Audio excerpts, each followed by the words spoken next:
പിള്ളേരേക്കാൾ കഷ്ടായി ജോയിച്ചിന്റെ കാര്യം. പിന്നെ എന്നത്തിനാ ഹീറോ കളിക്കാൻ പോയത്? അതിപ്പോ എന്നാ പറഞ്ഞാലും നമ്മുടെ സണ്ണിക്കൊരു പ്രശ്നം വരുമ്പോ അവന്റെ കൂടെ നിൽക്കണ്ടായതൊന്നും. വറീത മാപ്പിളയുടെ രക്തം അതിന്റെ ഞരമ്പിക്കൂടെ ഓടുന്നത്. ഞങ്ങളുടെ പൂർവികന്മാർ നല്ല അസല ക്ഷത്രിയന്മാരായിരുന്നു എന്ന് എന്റെ ചാച്ചൻ പറഞ്ഞു കേട്ടിട്ടുണ്ട്. ഞാൻ വെറും ഒരു റൗഡിയെ കാണുമ്പോ പേടിച്ചോടുന്നു വിചാരിച്ചല്ലോ എന്റെ ആൻസി. നീ ഓ, അത് പിന്നെ എനിക്ക് അറിയാൻ മേലായോ? ഒന്ന് നിക്കണ്ട ആൻസി കൂടെ. വീട് ചോദിച്ച പിള്ളേരപ്പുറത്തുണ്ട്. ഇത്രയും കൊല്ലത്തിനടക്ക് തലകുത്തി മറിഞ്ഞ് നോക്കിയിട്ട് നിന്നെ പകലൊന്നും എനിക്ക് പിടികിട്ടിട്ടില്ല. എത്ര കാലമായി ഞാൻ കൊതിക്കാന്നറിയാവോ? ആളും ബഹളം ഒഴിഞ്ഞൊരു നേരമല്ലേ ഈ വീട്ടില്. പിള്ളേരെയും വേലക്കാരെയും കണ്ടുപിടിച്ച് നിന്നെ ഒന്ന് പിടികിട്ടാനുള്ള വഴി ആലോചിച്ച് എത്രയാ ഞാൻ എന്റെ തല പുണ്ണാക്കിയത്. എന്നത്തിനാ ചോദിച്ച നടക്കാത്ത കാര്യം ആലോചിച്ച് വെറുതെ തല പുണ്ണാക്കുന്നത്? നടക്കും, നടന്നേ ഒക്കത്തുള്ളൂ. ഒരു ഉഗ്രൻ ഐഡിയ ഇട്ടിട്ടുണ്ട്, ബുദ്ധിപരമായ ഒരു നീക്കം. ഇന്ന് നിന്നെ ഞാൻ പകൽ വെളിച്ചത്തിലൊന്ന് കാണും, നോക്കിക്കോ.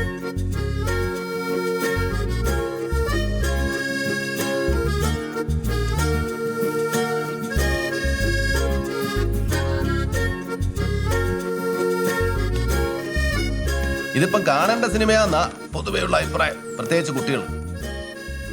എന്നാത്തിനാ നമ്മൾ സിനിമ കാണുന്നത്? പറ, എന്നാത്തിനാ?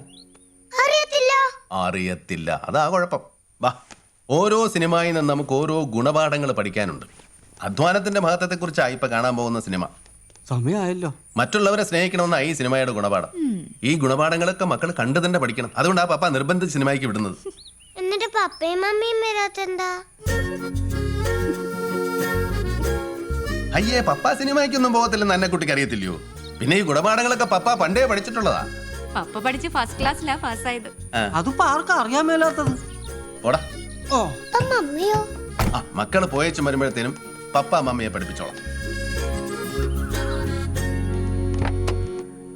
പപ്പ കുളപ്പുറം വെക്കണ്ടേ നീടിയിട്ട് പപ്പ എന്നാ ഗുണപാഠമോ പഠിച്ചത്? വെള്ളരെ നോക്കണേ. ഓ,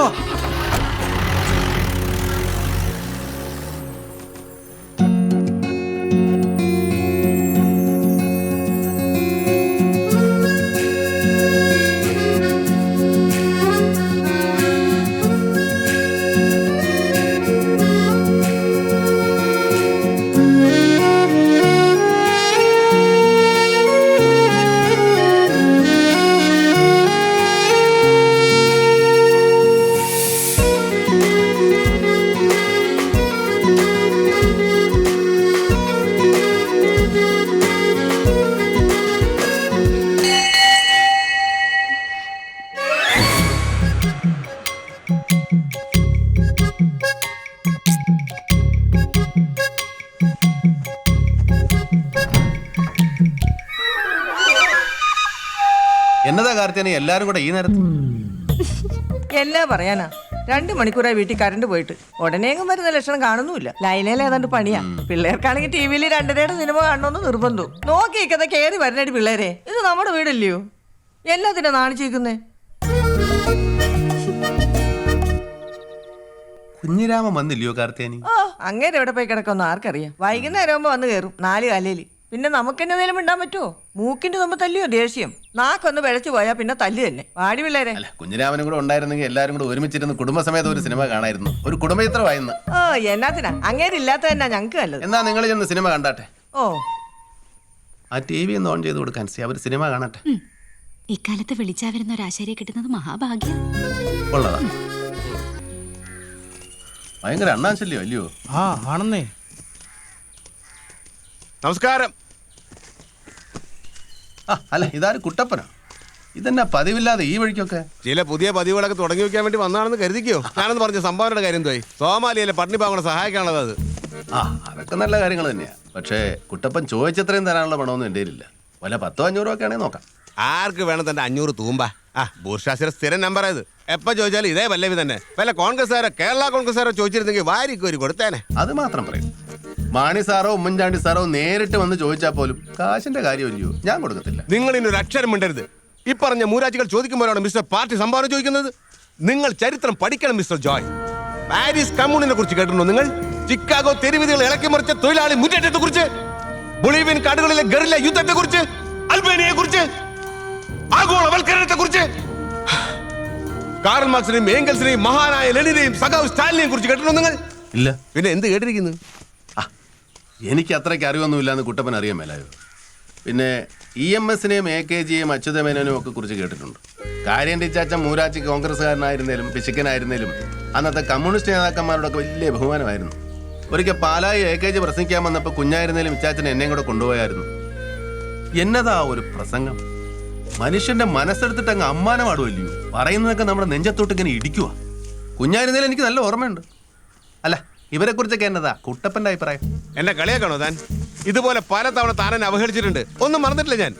ഇതിനൊക്കെ പ്രതികാരം ചെയ്യാൻ പറ്റിയില്ലെങ്കിൽ ഞാൻ എന്റെ രാഷ്ട്രീയ പ്രവർത്തനം നിർത്തും. നോക്കിക്കോ. എന്നതാ ഒരറിവ്! क्या बोला? I told you earlier baby, നിങ്ങൾക്ക് അവിടെ നിൽക്കാൻ പറ്റാത്ത സിറ്റുവേഷൻ ആണ്, ഇങ്ങോട്ട് പോന്നോ. ഇവിടുത്തെ കാര്യമോ? That I will manage. അതെന്നേ, വരുന്നുണ്ടെങ്കിൽ നേരത്തെ ഒന്ന് വിളിച്ചു പറയാൻ മറക്കണ്ട. ശരി ശരി, ഓക്കെ ഓക്കെ. ഇതെൻ്റെ വലിയൊരാശയാണ് സാർ. കഴിഞ്ഞ തവണയും ഞാൻ ട്രൈ ചെയ്തതാ. പക്ഷേ മിനിസ്റ്ററുടെ ഓഫീസിൽ നിന്ന് വിളിച്ചിരുന്നു വക്കീലിന്റെ കാര്യത്തിന്. ഞാൻ ലോ സെക്രട്ടറി ആയിരിക്കുമ്പോൾ പബ്ലിക് പ്രോസിക്യൂട്ടർ നിയമനത്തിന്റെ കാര്യത്തിൽ വക്കീൽ വെറുതെ ടെൻഷൻ ആവണ്ട. അക്കാര്യം ഞാൻ ഏറ്റു. സമയമാകുമ്പോ പേപ്പർ കയ്യിലെത്തിക്കോളാം. ഓ, താങ്ക് യു ആ, സാർ. എന്നാ വക്കീൽ വിട്ടോ, അങ്ങ് പാലായിൽ എത്തേണ്ടതല്ലേ. ആ പിന്നെ എനിക്ക് ചിലപ്പോ വക്കീലിന്റെ ഒരു സഹായം വേണ്ടി വരും. ആവശ്യമുണ്ടെങ്കിൽ ഞാൻ വിളിച്ചോളാം. വിഷയമൊക്കെ അപ്പൊ പറയാം. ഒരു ഡൽഹി കാര്യമാണെന്ന് മാത്രം തൽക്കാലം അറിഞ്ഞാൽ മതി. ആ,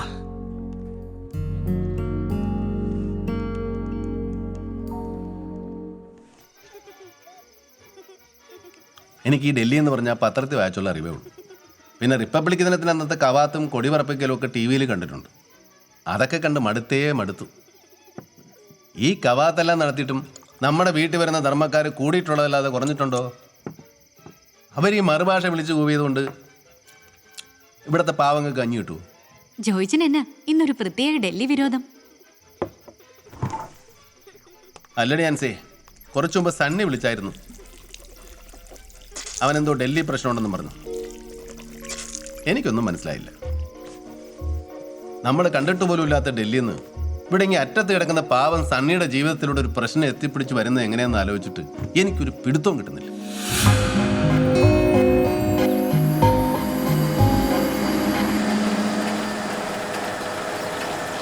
ഇന്ന് എത്രയുണ്ട് തങ്കച്ചാ ഷീറ്റ്?